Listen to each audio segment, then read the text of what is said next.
never stop calling. Do it all the time. Okay, so you guys again turn around and look to the camera. So my name is Thomison, and I'm going to do a speech about the immigration process. Now, recently, illegal immigration has been a hot topic in the news. Donald Trump has been a big advocate of building a wall along the Mexican border, trying to keep immigrants out and making sure that they don't come in the U.S. at all. There's been talk about sanctuary cities and the controversy around that. So all around, it's not a topic many people want to bring up in conversation, but I'm going to talk more about the legal immigration process and the flaws of it and why people are tempted to come to the U.S. illegally because they can't really go around the red tape of it. So American immigration have always been linked. Oscar Hamlin said that you can't talk about the history of immigration to America without including the history of America as a whole. And America itself is known for being a nation of immigrants, from the Industrial Revolution to in recent years where we've had a surge of non-European immigrants as well. And to immigrant means to come to live permanently in a foreign country. And as such, many U.S. citizens today, unless they have Native American heritage, are either immigrants themselves or descendants of immigrants. And immigrants come primarily for economic reasons or a chance to live in a better society. Many people come because their home country is maybe politically corrupt or economically poor, and they just want to come to America to live a better life. However, there has always been opposition to immigration for as long as immigration to America has been a thing. It's estimated that America receives 1.5 million immigrants each year, but at least 1/3 of those are illegal. And there was a severe tightening of immigration laws after 9/11 when it was shown that the majority, if not all of the hijackers at the time were believed to have legal U.S. passports. So they came here completely legally, they went through all of the red tape and were approved by the U.S. government to come into the United States. And it's mentioned that these laws to tighten immigration were meant to create barriers against terrorism while making bridges between citizens of the United States.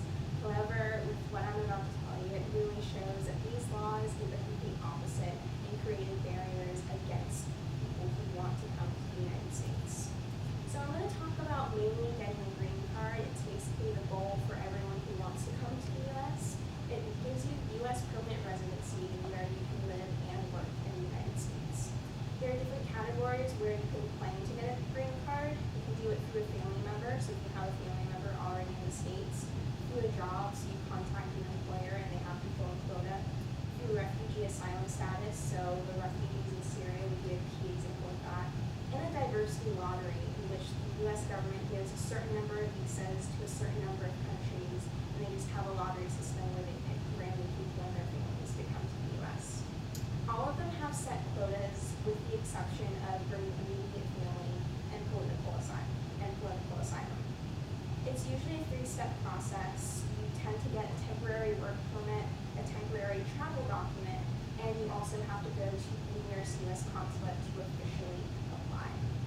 Priority status is given to immediate family of U.S. citizens, and the quickest time period for turning in an application and getting it approved would be 6 months. But that is usually on a first-come, first-served basis. So if you send in your application, say May, and they've already filled up that quota for the category you fill in, they won't even look at your application until the following year when the quota starts up again. There are also many costs to consider when trying to get your green card. There's a lot of them, so please bear with me. There is a $420 application fee alone. There is a $325 immigrant visa fee, and a $120 affidavit of support, basically where someone has to claim financial responsibility for you until you get on your own 2 feet when coming to the U.S., and a $165 immigrant fee. Now those are just the set fees that the U.S. government states, but there are also additional fees such as a medical exam. They want to make sure that people coming in and out of the country don't carry diseases that could possibly start another pandemic or epidemic. mention of important documents. So if your marriage license is in a different language, they obviously want a translation of that. Original documents, I know a lot of us might not even know where our birth certificates are, and you have to pay a fee to get a copy of that, so the same thing applies to them. And also legal and travel fees. As I mentioned before, the quickest possible time to get your application approved is 6 months. However, that is absolutely not the norm. People can wait up to 10, 15, maybe even 20 years before even hearing a response from the U.S. government. So just take into consideration the impact that would make on families. So a person comes to the U.S. and tries to bring their family here, maybe their spouse, their children, and they go maybe a decade or so without even being able to see them or being able to live with them in the same country because of all of the red tape in the system.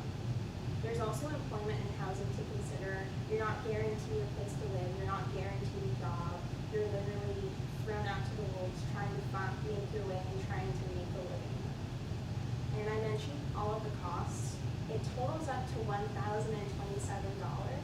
And to put that in perspective, when I studied abroad to Ireland earlier this year, that was roughly the amount of my round trip ticket. So, and speaking of tickets, it's not even considering all of the travel fees you would have to pay to get from your native country to the U.S. itself. So as you can see, there are already some obvious flaws in the system. One thing that I haven't mentioned is fraud. Obviously, it's a very complicated system, so many people are willing to take advantage of people wanting to go into the U.S., which is why the U.S. government recommends people get in contact with a lawyer so they make sure they aren't cheated, which of course entails even more fees to get on top of that. And of course, the wait time. As I said, you could wait maybe half a lifetime before you can get a response, which really goes to show how willing people are to illegally immigrate into the U.S. Because I don't know about you, but I don't want to wait 20 years to get a maybe from the U.S. government or even a no on whether or not I can apply, whether or not I can go into their country after paying so much money. So I hope this speech really opened your eyes to some of the struggles people would face if they want to come into the U.S. It really opens your eyes to how privileged we are to actually be born and raised here in